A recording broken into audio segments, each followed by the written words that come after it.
Clientes da Alcan, é um prazer falar com vocês novamente. Eu vou comentar um pouco sobre o mês de julho e nossa performance. Primeiro, eu tenho repetidamente falado que a salvação é pelo risco, ou seja, incentivando vocês a correrem mais risco, porque senão não terão uma performance superior. Eu reforço que no mês de julho não só valeu isso, como a salvação também foi pela tecnologia. As empresas que não têm uma vantagem competitiva tecnológica estão em grande risco.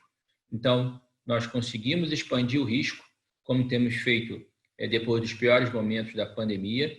Conseguimos expandir no setor de tecnologia, que tem sido dominante, com uma gestão de risco muito favorável, que melhor do que a performance dos fundos, a boa performance foi a gestão de retorno ajustado ao risco, que continua muito grande, muito alta. Então, a gente continua conseguindo expandir o risco de forma favorável.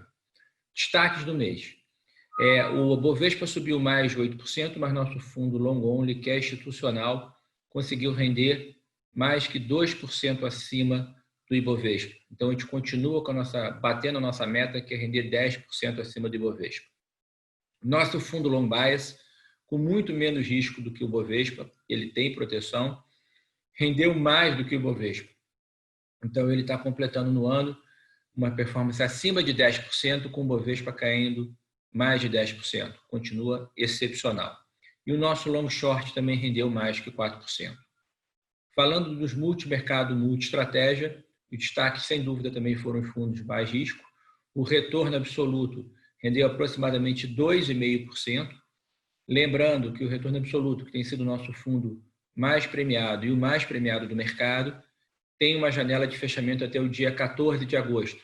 Então, eu reforço que estamos bastante animados, expandindo o risco e reitero a boa oportunidade de investir no fundo nessa janela de investimento.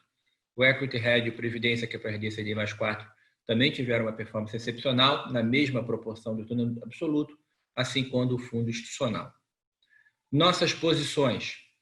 Lá fora, nós procuramos esse capítulo de um dólar um pouco mais fraco.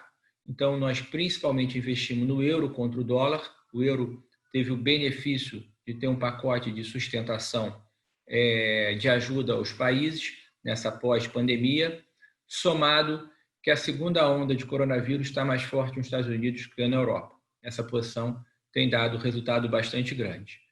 Contra o dólar também, taticamente, por exemplo, tem atuado no real, de forma mais tática. Em outras palavras, a gente acredita que o retorno risco é melhor no euro, porque o real está tendo uma volatilidade, um risco bastante grande. Outro ativo que a gente tem procurado no âmbito macro é o ouro para apostar em commodities. As outras commodities a gente está preferindo ir diretamente em ativos em bolsa, que você tem um ganho mais alavancado, mas no ouro a gente tem preferido atuar diretamente. E o ouro se beneficia tanto da valorização que a gente está vendo em todas as commodities, quanto beneficia do juro real, que está ficando mais negativo ainda, o juro real mais negativo ainda nas economias, principalmente desenvolvidas. E o ouro não carrega o risco de eleição americana, que é um risco que a gente tem monitorado bem, risco de emergentes pelas contas fiscais, então ele também tem sido um ativo síntese. Em juros, a gente tem procurado estar numa posição aplicada, a gente tem conseguido aumentar essa posição aplicada nos Estados Unidos, pelo motivo que eu falei. A gente acredita que o juro real esteja negativo nos Estados Unidos em torno de 1%, mas dados os estímulos que eles querem fazer para impulsionar a economia, isso pode chegar até 3% negativo. Então faz sentido continuar aplicado, principalmente no 10 anos. A gente, depois de um ganho relevante, a gente terminou uma posição que a gente perseguia durante muito tempo nos juros no México. No Brasil, a gente também está tendo posições só táticas nos juros, depois de um ganho também muito grande no primeiro semestre. A gente mapeia também os riscos fiscais maiores no Brasil atualmente, então a gente preferiu estar atuando só taticamente nos juros e não ter uma posição mais estrutural. Na Bolsa, tem sido o nosso grande ativo de risco.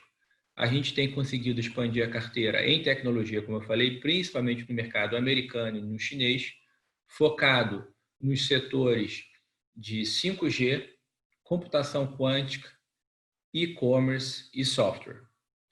Também as nossas teses de investimento se comprovaram corretas pela temporada de resultados. Então, nos Estados Unidos, cases como Apple e Amazon tiveram um resultado excepcional e nós estávamos investidos. Continuamos acreditando fortemente e revisamos para cima nossas projeções. E cases também como no Brasil, a VEG, que também nós tínhamos uma perspectiva positiva, também reforçou de forma excepcional. Também um case de tecnologia de uma empresa com uma vantagem global. Aqui no Brasil, em tecnologia, a gente foca em e-commerce e a gente acredita também que os resultados serão excepcionalmente favoráveis. A gente tem até conseguido expandir nossa posição em tecnologia, particularmente e-commerce, porque também tem a vantagem que a gente está conseguindo desconcentrar, ter outros ativos para investir, o que tem, a gente vê como perspectiva de aumentar o retorno e diminuir o risco. A gente continua gostando das plataformas de investimento e continua gostando das plataformas de negociação. A bolsa e os ativos de risco, como eu falei de salvação, a salvação vai ser pelo risco e a salvação vai ser pela tecnologia. É a nossa capacidade de continuamente gerar mais alfa. Além disso, a gente gosta das empresas com uma vantagem competitiva global, seja em commodities como a Vale, até que a gente conseguiu aumentar a participação, seja, como eu citei, a VEG ou uma Natura. Na parte de outro tema que a gente persegue muito, é o tema de utilities, são as empresas principalmente setor elétrico e saneamento, que estão dando uma taxa interna de retorno maior que 7% nas empresas premium.